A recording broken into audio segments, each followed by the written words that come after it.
So hello friends, কেমন আছে? আশা করি সবাই ভালো আছো। তো আমরা জেনেছিলাম ইনার প্ল্যানেট সম্বন্ধে। আজকে আমরা জানবো আউটার প্ল্যানেট সম্বন্ধে। আমরা আগের দিন যে চারটা ইনার প্ল্যানেট সম্বন্ধে জেনেছিলাম সেগুলো হলো বুধ, শুক্র, পৃথিবী, মঙ্গল। এই চারটি গ্রহ সম্বন্ধে আমরা জেনেছিলাম।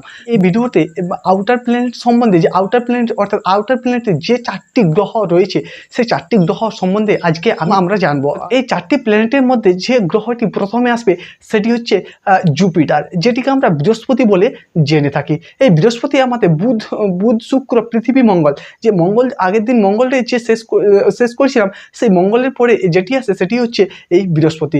বৃহস্পতি আমাদের এই প্ল্যানেটগুলো অর্থাৎ যতগুলো আমরা 8টি গ্রহ দেখেছি সেই গ্রহগুলোর মধ্যে সব থেকে কিন্তু বড় গ্রহ এই বৃহস্পতি। সূর্য দিক দিয়ে অনুযায়ী যদি আমরা গণি তাহলে দেখবো যে বৃহস্পতি পঞ্চম নম্বরে পড়বে। এবং এই বৃহস্পতি অর্থাৎ এই জুপিটারের মধ্যাকর্ষণ শক্তি কিন্তু অন্যান্য গ্রহগুলোর তুলনায় অনেকটা কিন্তু বেশি হয়ে থাকে। বৃহস্পতি বা জুপিটার গ্রহটি হাইড্রোজেন ও হিলিয়াম গ্যাস সমৃদ্ধ দ্বারা গঠিত।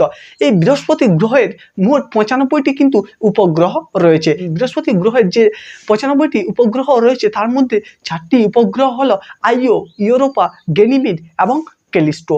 এই 4টি উপগ্রহের মধ্যে কিন্তু গ্যানিমিড সবচেয়ে বড় উপগ্রহ এই বৃহস্পতি সম্বন্ধে জানলাম। এবার এসো আমরা শনি সম্বন্ধে জানি। এই শনি গ্রহটি সূর্যের দিক ক্রমে যদি আমরা দেখি কিন্তু এটি 6ম নম্বরে পড়বে, অর্থাৎ 6 নম্বর গ্রহতে। প্রকৃতি অনুসারে কিন্তু এটি সৌরমণ্ডলের দ্বিতীয় বৃহত্তম গ্রহ।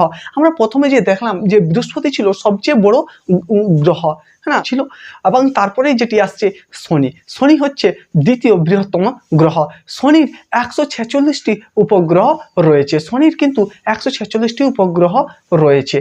যেমন আমরা দেখলাম যে জুপিটার অর্থাৎ বৃহস্পতিতে 95 উপগ্রহ সংখ্যা দেখলাম। তার মধ্যে আইও, ইউরোপা, গ্যানিমিড এবং ক্যালিস্টো এই 4টি নাম।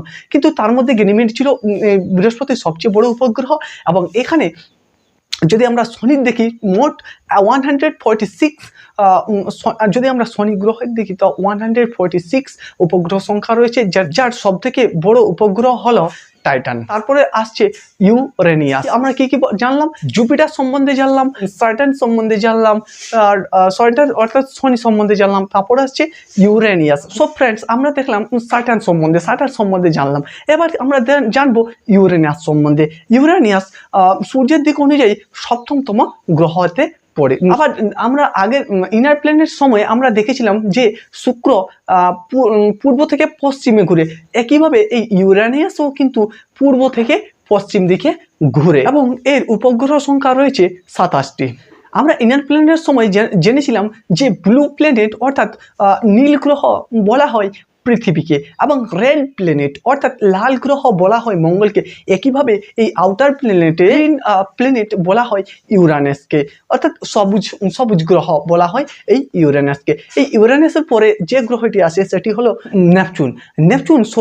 নেপচুন সৌরজগতের 8তম গ্রহ। সূর্যের দিক অনুযায়ী 8তম গ্রহ। নেপচুন হচ্ছে একটি শীতলতম গ্রহ। আমরা যে আগের দিন যে ইনার প্ল্যানেটে পড়েছিলাম যে শুক্র পড়েছিলাম, তো শুক্র ছিল একটি উষ্ণতম গ্রহ, যার উষ্ণতা ছিল প্রায় 465 ডিগ্রি সেলসিয়াস। একইভাবে এই নেপচুন হলো সবচেয়ে শীতলতম গ্রহ। ইউরেনাস এবং নেপচুনকে একই রকম দেখার জন্য ইউরেনাসের যমজ গ্রহ বলা হয় এই নেপচুনকে। এবং এই নেপচুনের গ্রহের সংখ্যা হলো 14টি। বৃহস্পতির সবচেয়ে বড় উপগ্রহ ছিল গ্যানিমিড এবং শনির সবচেয়ে বড় উপগ্রহ ছিল টাইটান। একইভাবে নেপচুনের সবচেয়ে বড় উপগ্রহের নাম হলো ট্রিটন।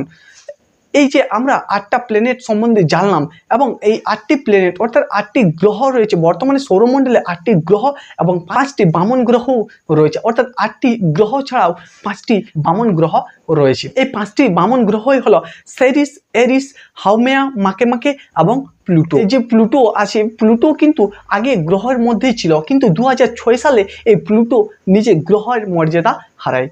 আশা করি ভিডিওটি তোমাদের সবারই ভালো লেগেছে। যদি ভালো লেগে থাকে এতদূর দেখেই দেখো ভিডিওটি, প্লিজ সাপোর্ট করো যাতে কি আরও এরকম ভিডিও বানাতে আমি উৎসাহিত হই। ভিডিওটি যদি ভালো লেগে থাকে তো প্লিজ চ্যানেলটি সাবস্ক্রাইব করুন এবং বেল আইকন বাজিয়ে দিন, তাকে যবে আমি নতুন ভিডিও এরকম আপলোড করব কি সবার প্রথমে তোমার কাছে চলে যায়। ভিডিওটি এখানেই শেষ করলাম। আর ভালো থেকো, সুস্থ থাকো, পরিবারের খেয়াল রাখো, নিজের খেয়াল রাখো। দেখা হচ্ছে পরের ভিডিওতে, ততক্ষণের জন্য বাই।